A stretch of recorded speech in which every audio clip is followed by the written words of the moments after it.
va finir avec L'Oréal qui perd un petit peu moins de 20% depuis le 1er janvier. Est-ce qu'il faut s'attendre à une poursuite de la baisse, Daniel, sachant que, alors vous nous envoyez le graphique avant, donc je peux le regarder en préparant, sachant que le RSI n'indique pas de survente. Du coup, est-ce qu'on est potentiellement toujours dans une logique baissière, une poursuite de la tendance baissière? Alors, tout d'abord, une petite remarque technique. Aujourd'hui, L'Oréal détache un coupon. Donc, on pourrait avoir un gap, il fait 4,80 le coupon. Donc, on pourrait avoir un faux gap baissier. Donc, c'est pour ça que j'ai présenté le graphique comme on l'indique, comme on le fait souvent, c'est-à-dire en ajustement de dividende. Ça veut dire qu'on a déjà tenu compte dans les cours du dividende qui va être détaché. Donc, je voulais d'abord faire cette remarque. Sinon, on risque de se décaler de 5 € sur l'ensemble des éléments.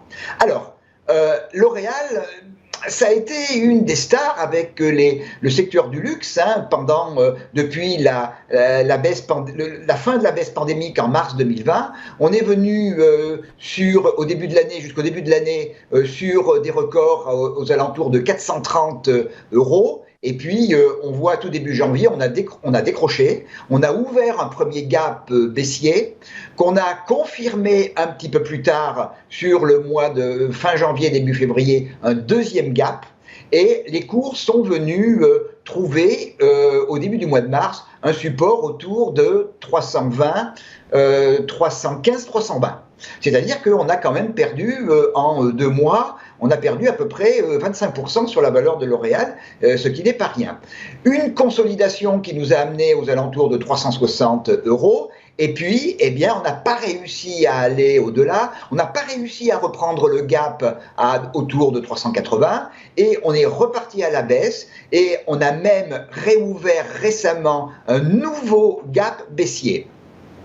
Alors, on a un RSI, comme vous l'indiquez, qui est faible, mais qui n'est pas encore en situation de survente. Ça veut dire qu'il a encore la possibilité de baisser sans qu'on puisse s'inquiéter. Quand on voit sur, par exemple, le début de 2022 avec la grande baisse, eh bien, on est rentré en zone de survente, mais on a continué quand même à baisser. Donc, on a, par le biais du RSI, on a encore de la marge de manœuvre vers le bas.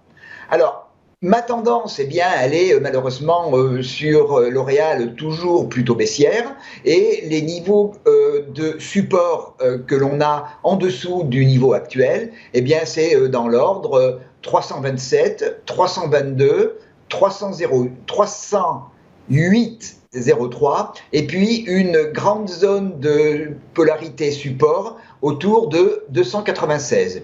Il faudra quand même reprendre 360 € c'est-à-dire là aussi c'est comme tout à l'heure pour l'auto, eh bien il faudra prendre pratiquement 15% pour que la tendance baissière soit invalidée.